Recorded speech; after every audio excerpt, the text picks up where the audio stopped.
Fala, nação corintiana, bora ver a entrevista emocionante que deu o Gabriel Paulista falando do irmão dele, que não está mais aqui entre nós, que era da Gaviões da Fiel, e o sonho que ele tinha de vestir essa camisa. Cara, confesso pra vocês que aqui, ó, e agora eu tô me emocionando a falar, eu me emocionei muito com ele, cara. Vou torcer muito pra que dê certo a carreira dele no Corinthians, um cara que vai ser muito bem-vindo. Parabéns, tá, Gabriel Paulista? E também vamos ver o André Ramalho falando do pedido que ele fez pra Deus pra poder fazer um gol naquele joguinho. E depois o Vessone vai destrinchar o Corinthians de 2026. O vídeo inteiro tá muito bom, assista até o final.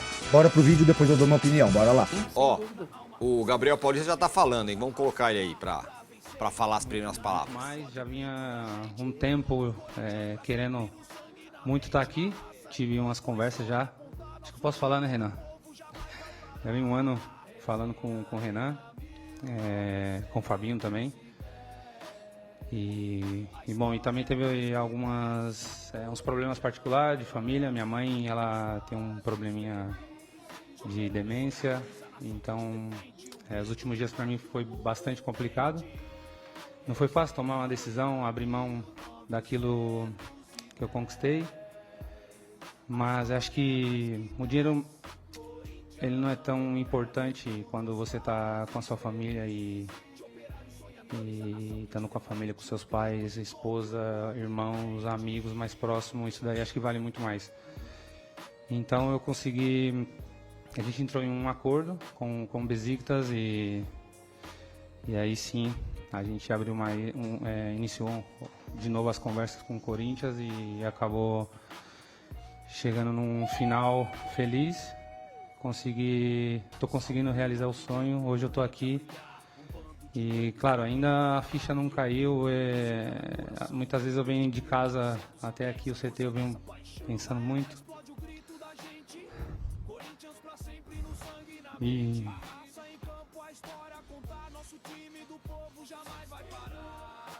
seja muito bem-vindo.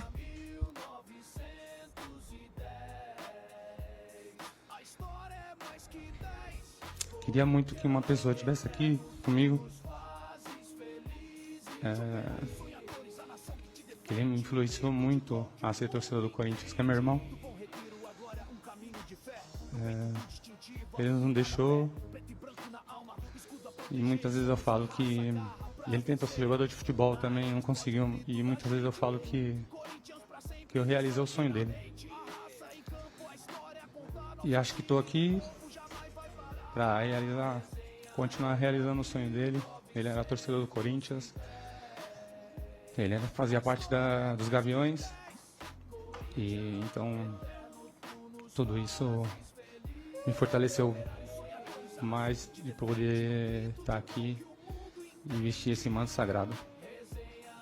Gabriel, aqui, Denise Tomás Bastos, TV Globo, Sport TV. Eu queria que, bem-vindo primeiro, né?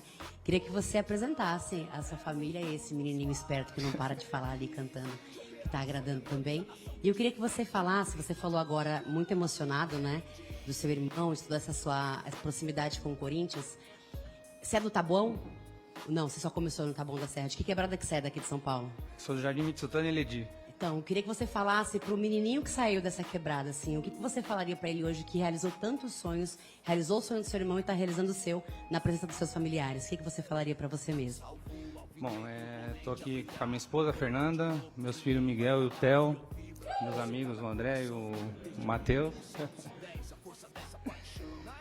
E, bom, passo um filme, né? Eu sou do Mitsutani, o Eledi, onde nascido e criado na Zona Sul.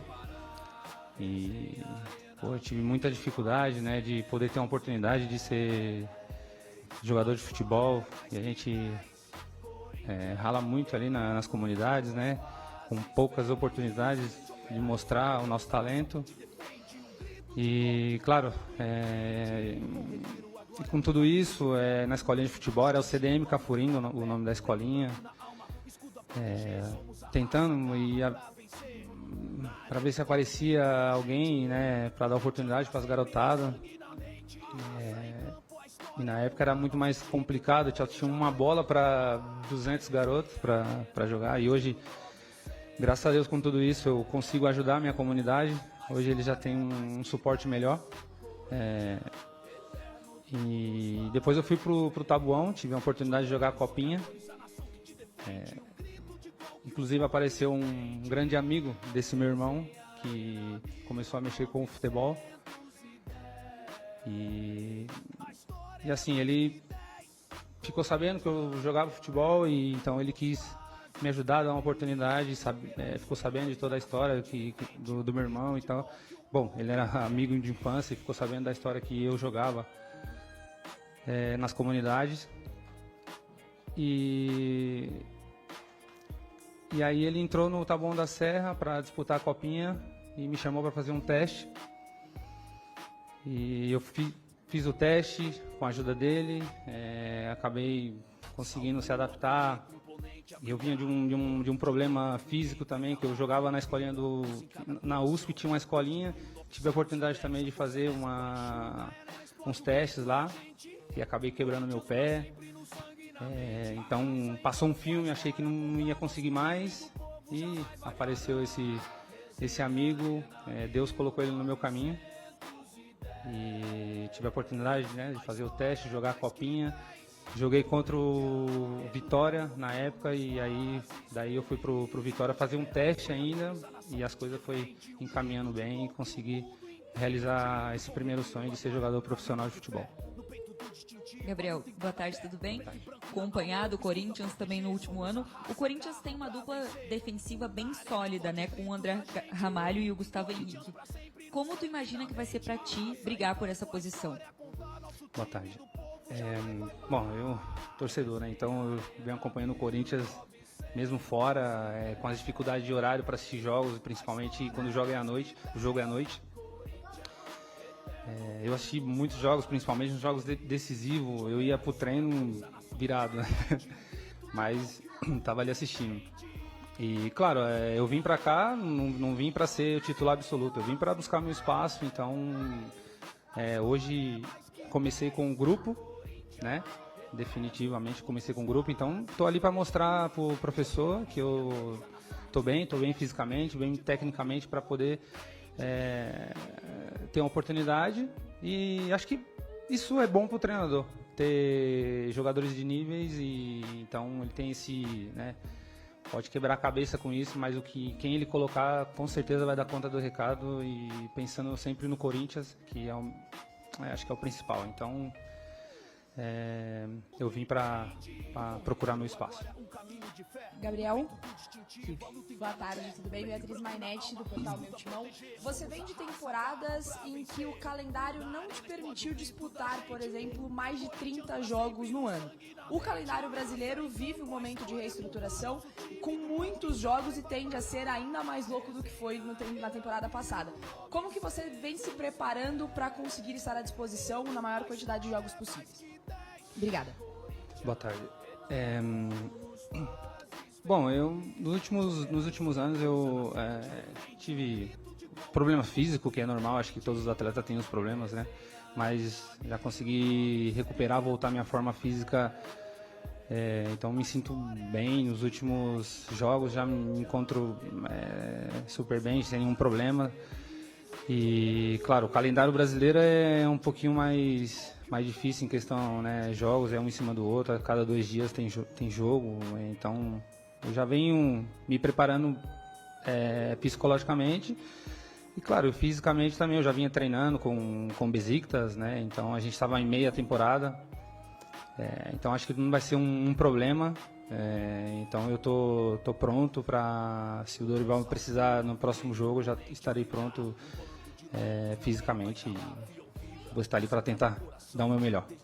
Quero agradecer muito a Deus pelo dia de hoje, porque contar uma breve história para vocês aí, que hoje está fazendo um ano que meu sogro faleceu.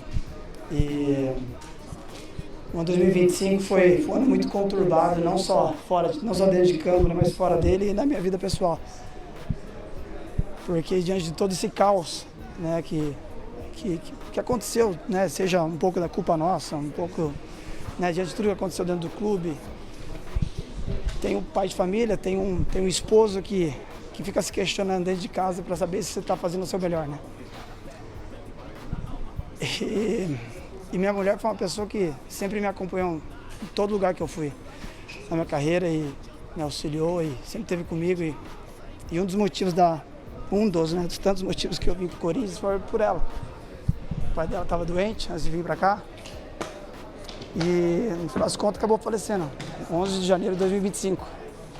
E no dia de hoje, eu confesso que eu pedi muito para Deus para poder fazer esse gol, para poder falar isso. Para poder expressar aqui a minha gratidão a Deus por ter nos dado força para superar, para viver esse momento de luto, de dificuldade. E só agradecer mesmo a Deus, eu louvo a Deus por isso, por ter me dado essa oportunidade de fazer o gol de hoje, porque eu pedi muito para ele. Para poder homenagear, obviamente, meu sogro, que hoje não está mais entre nós, para poder agradecer todo o coração a minha mulher, que faz com que tudo pareça mais fácil para mim, alivia o fardo e para, principalmente, né, agradecer a Deus por me conceder uma mulher tão especial, uma família tão especial e diante de todas as dificuldades que a gente vive, a gente tenta ser o melhor que a gente pode, por mais difícil que seja.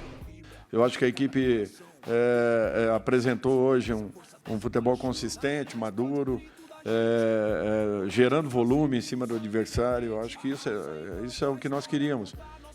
Trabalhamos para isso, encontramos esse caminho, foi importante, mas é apenas uma vitória num primeiro jogo e muita coisa tem para ser melhorada aí para frente. Bom, estão iniciando o processo nós chamamos, né, desse intervalo entre estar à disposição e a saída do departamento médico. 2 deles, um ainda não, ainda em processo de recuperação, fazendo um trabalho de fortalecimento muscular. Não sei se o teremos em campo ao longo dessa semana, eu espero que sim, mas Yuri e Ranieri já estão um pouquinho mais adiantados. Eu não consigo hoje definir em que momento eles estejam de volta. Muito bem, tá aí o Dorival Júnior falando e a declaração impactante ainda do André Ramalho. A gente vai ver o gol dele daqui a pouco, o Vessa golaço, o terceiro gol do Corinthians, 3-0. Falando, né, e tem até um texto que você falou que ele falava que ele deveria estar ajudando a esposa dele, mas era a esposa dele que estava ajudando ele diante do caos que era o Corinthians, enquanto o Corinthians estava puxando ele, sugando, né, a energia dele. Enfim, mas agora só um comentário, Vessa. Se a gente pega uma coletiva do Dorival ou do André Ramalho falando, há 3 meses atrás, pareciam outras pessoas. Agora o astral é outro. Acho que muito por conta do título da Copa do Brasil. O time claramente no jogo, assim, mais leve também, até o comportamento, confiança dos jogadores, que muda mesmo, né? Depois de um título grande como foi e tal, muda. O André disse isso porque ele também é o líder do grupo, né? Ele é um dos principais. Tudo que você vai falar premiação. É ele com a diretoria, ele mais 1 ou 2, mas ele vai estar lá. Jogador que atrasa a caixinha dos jogadores. Aí ele vai lá, ele que no WhatsApp, aí os jogadores até brincam. Quando ele vem assim, senhores, boa tarde, é porque vem a bucha que ele vai falar, você deve tanto, e ele que organiza isso. E ele é um cara muito diferente, viveu toda a vida dele na Europa. Então ele teve que absorver isso e ele disse, e o clube me sugava muito com aquele problema todo fora de campo e tal, e a pressão toda aqui, aí eu não conseguia ajudar minha esposa no momento que ela mais precisou tal, e aí é bem legal, não obviamente a situação, mas a declaração, porque a gente esquece, né, esses caras são seres humanos também, como a gente, só que a gente normalmente vê os caras como super-heróis ou como jogadores, só olha eles como atletas profissionais, mas tem ali um ser humano por trás. Então, nessa hora que cai um pouco a nossa ficha também, quando os jogadores fazem esse desabafo do que acontece na vida pessoal deles. Em relação ao jogo em si, o Corinthians, para mim, só fez a obrigação. O Corinthians pegou uma Ponte Preta completamente ruim, porque é o time que estava na Série C. Beleza, ganhou a Série C, mas era a Série C. E esse time ganhou a Série C porque os 11 jogadores que a Ponte trouxe, eles não estavam em campo. A Ponte está com transfer ban, a diretoria não conseguiu pagar, vai pagar entre hoje e amanhã, e a Ponte treinou 1 mês e pouco com 11 jogadores e os caras não estavam no campo. Aí o treinador faz o quê? O que ele fez? Colocou o time que jogou a Série C, quem sobrou, e chamou 8 moleques da Copinha, falou, vem preencher o banco, senão nem o banco eu tenho. Tirou o time da Copinha, pôs 8 moleques no banco e foi assim que ele foi para Itaquera. Então, eu só vejo, foi uma obrigação bem feita? Foi, mas era uma obrigação do Corinthians ganhar um jogo como esse. Perde muito gol, Vira ainda 0-0 e no segundo, depois que sai o primeiro do Gustavo, tudo vai lá e meio que foi protocolar depois do segundo e até o terceiro. O time teve um bom... Quem é da minha idade aí vai lembrar que eu tô... Aqui, ó, o surfista prateado, eles contrataram lá o... Quem é da minha idade aí vai lembrar, eles contrataram aqui o Fred Mercury prateado aqui, ó. Comportamento, alguns jogadores perderam um pouco, né? Como o Corinthians vai muito pro dia 21 de dezembro, em 10, 11 dias, um jogador profissional, ele perde, mas também não perde. Não são 30 dias comendo, bebendo, curtindo. Puta, aí você perde mais, mas não é o caso. Então, pô, o Mateuzinho fez o vai e volta do jeito que ele sempre fez. Os jogadores estavam até num ritmo bacana ali. Mas uma vitória importante, eu vou repetir o que eu falei no começo do programa, o Corinthians pega Red Bull fora, São Paulo em casa e Santos fora. 3 jogos de Série A, isso não é brincadeira, não vai ter nada fácil agora pela frente, então foi muito fundamental, era muito fundamental fazer esses 3 pontos agora. Hoje de manhã o Yuri Alberto e o Ranielli, tá no Guarani. E o Ranielli já treinaram com bola, então por isso que o Dorival fala isso, e ele tá dizendo, o outro não, o outro é o Memphis, que ainda está lá na parte interna, eu acho que nem joga quinta-feira, e talvez no Majestoso no banco, ou nem no banco, porque ele ainda vai demandar um pouco mais de tempo. O Garro são 3 semanas também por conta da cirurgia, o Angeleri ainda está sem contrato. Ontem tinha 18 jogadores de linha, o Dorival levou os 18, e aí chamou 3 moleques para completar o banco, porque senão nem completava o banco também. A diretoria está agindo dentro das condições que o Corinthians pode ter, que é jogador livre, não tem dinheiro, pelo contrário, tem um monte de gente ainda para pagar, e aí o Gabriel Paulista ficou livre, o Matheus Pereira é empréstimo com opção de compra, que estava meio na reserva ali do Fortaleza, menino da base, começou no Corinthians, em 2016 bateu aquele pênalti de cavadinha que a torcida queria matar ele teve que sair do clube porque ele quis brincar e dar uma cavadinha contra o Flamengo numa copinha, ele menino de tudo, tanto que ele ainda tem 27, 28 anos. Eu lembrava que era ele. Então é o mesmo Matheus Pereira, que agora joga um pouco mais atrás, um pouco mais de volante, e vem ali na teoria para substituir um pouco o Maicon também. E o Corinthians está para confirmar o jogador Pedro Milans, que é um 23 anos, o uruguaio, era titular do Peñarol, mas o Peñarol não conseguiu renovar o contrato dele, tentou renovar, acho que ele pediu um pouco a mais, o Peñarol não quis dar, e ele estava livre no mercado, e o Corinthians só essa possibilidade, então tenta fechar agora para esse terceiro reforço, meio que para ser o reserva do Mateuzinho, mas é a vida como ela é, o que o Corinthians tem, não tem grana, e vai tentando pegar esses jogadores livre no mercado. Tem torcedor que fala, mas aí pega a sobra, não sei o que, amigo, não tem o que você fazer. Você não tem 7 de euros, 6 de euros, 10 de euros para dar para ninguém. É o que tem e você tem que preencher banco, você tem que ter jogador para jogar, como o Arnaldo disse que o São Paulo também precisa até de quantidade. E é isso que o Corinthians está aí agora em busca desses jogadores, 2 já confirmados, Gabriel Paulista, que lá está se apresentando agora lá no CT, Matheus Pereira, que já até chegou em São Paulo, está por exames para o anúncio, e aí esse Pedro Milans, que está sendo contratado aí também, ex-Peñarol. Você tinha falado que acho que o Corinthians vai entrar meio meia bomba no Paulista, porque ganhou e tal. Bom, ontem não foi isso bem. Venceu. Não, meia bomba, eu tô dizendo, não vai ter ninguém queimando etapa de recuperação física para estar em campo. Essa é a situação, o professor falou bem. Ninguém que não está bem saudável jogou. Essa é a questão, né? Agora, jogar contra a Ponte Preta em casa, com o time barrado pelo Transferban, e acho que o embalo, a confiança, o gol do André Ramalho é muito de um time que está muito mais leve. Como você falou, não é só as entrevistas, né? É o jogo, é o passe. O chute do Mateuzinho no segundo gol é alguém que está totalmente de confiança. A bola bate, rebate e entra. O Bidon dá rolinho, o Bidon, dá chapéu. Confiança normal. O São Paulo, campeão da Copa do Brasil, Dorival, foi semanas depois, ganhou Itaquera e ganhou a Supercopa do Palmeiras. Um outro técnico. Os caras sentavam na bola, olhavam, o Ayrton Rato virava jogo lá embaixo. Isso dura um tempo. É natural. O time ganha confiança, os jogadores ganham. Confiança no futebol é metade do caminho. E o Corinthians, hoje, os seus jogadores esbanjam confiança. Até interessante, né? 3-0, 2 gols de zagueiro, 1 de volante, né? Os caras ali, uma bola parada, vale bastante bola parada. Quantas bolas paradas? O Bidu até falou que seria do gol dele, né? Que ele deu uma... Parece que ele deu uma resvaladinha. Eu olhei a súmula hoje e deu pro Gustavo. Deu pro Gustavo mesmo. Mas enfim, bola parada, abrindo o placar, quando ainda estava 0-0, bola parada, que já é um resultado de um trabalho. Aliás, o filho do Dorival, o Lucas Silvestre, é um secado pro bola parada, treina muito bola parada. O Gustavo Henrique é um dos melhores na bola parada.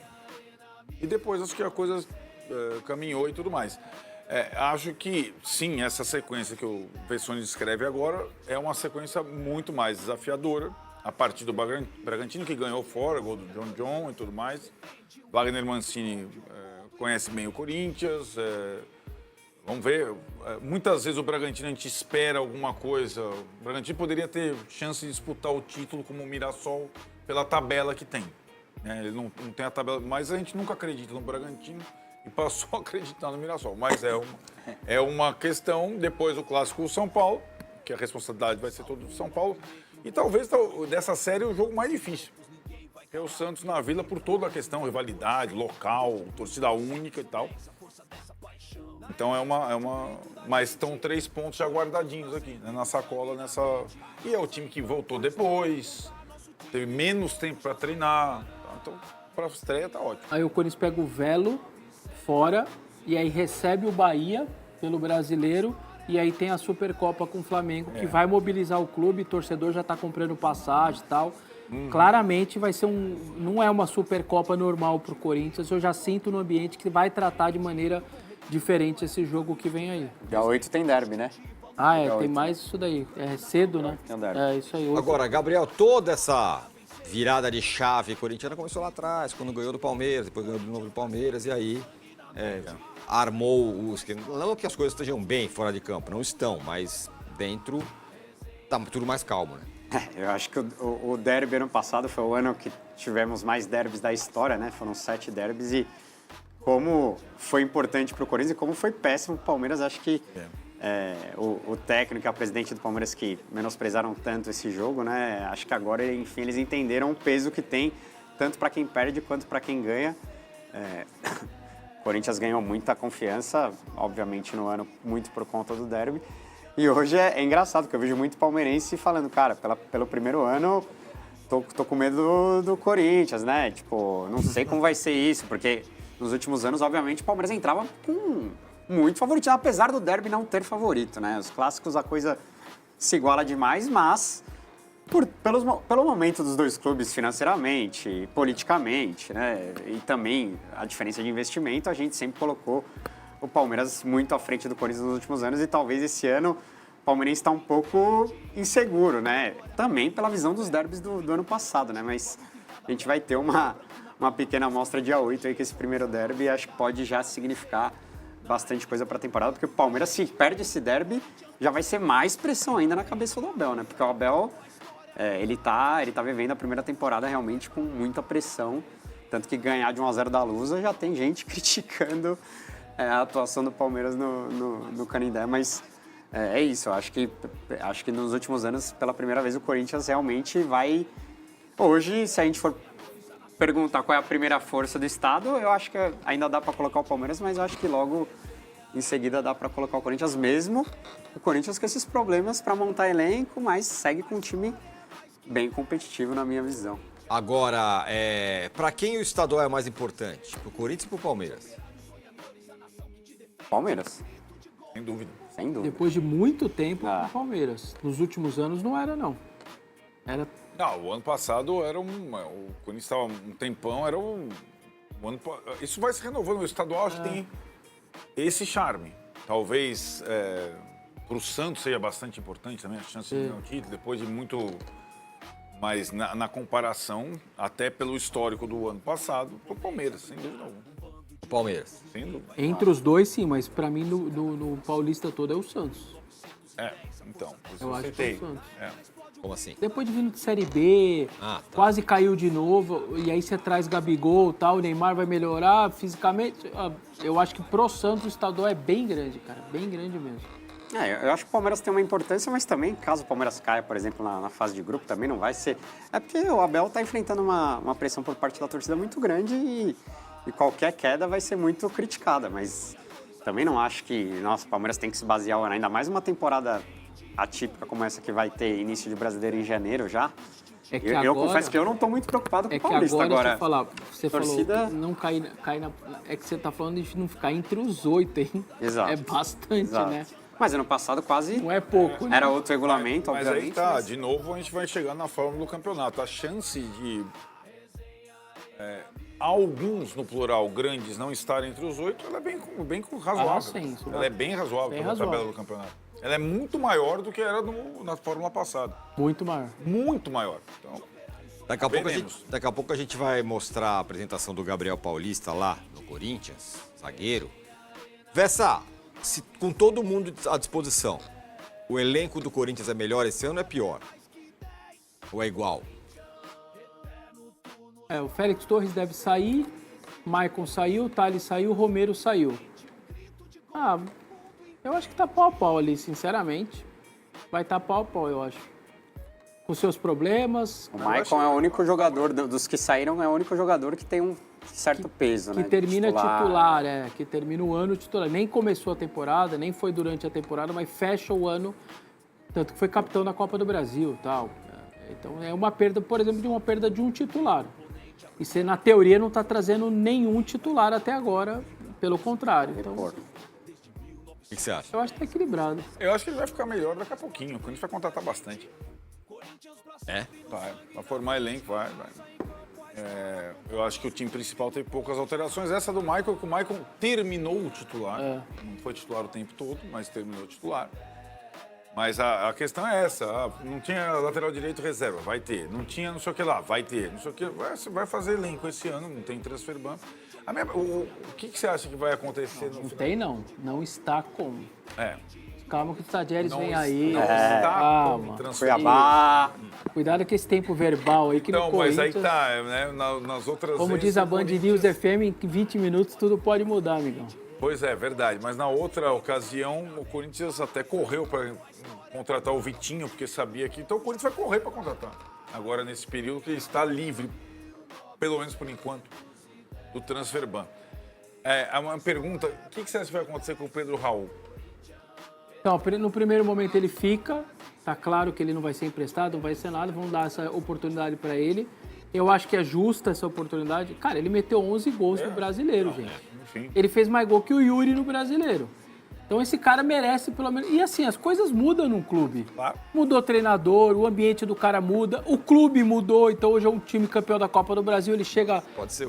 Pode ser que ele seja útil, então eu acho que é uma tentativa válida, sim. É isso, nação. O Corinthians vem forte pra 2026 com esse cara aqui, Gabriel Paulista. Eu tô torcendo muito por ele, cara. Como eu tô torcendo pra você, Gabriel Paulista. Cara, melhor entrevista coletiva de apresentação da história do Corinthians, na minha opinião. Uma das melhores que eu vi, cara. Fiquei muito feliz. Dá pra ver que você é um cara do bem, um cara de coração bom. Eu vou torcer muito pra você ainda mais. Tomara que você traga muita alegria pra torcida corintiana por mais 2 ou 3 anos ainda. Tem muita lenha pra queimar. Dá pra ver que você tá bem fisicamente. Vou torcer muito por você e que 2026 seja um ano abençoado pro Corinthians. Valeu, pessoal. Meu nome é Marcelo Scarpinha, esse é o Resenha Arena 1910. Inscreve se não é inscrito, deixa o like, deixa nos comentários aí. Manda um abraço pro Gabriel Paulista. Valeu, tamo junto demais. Fui.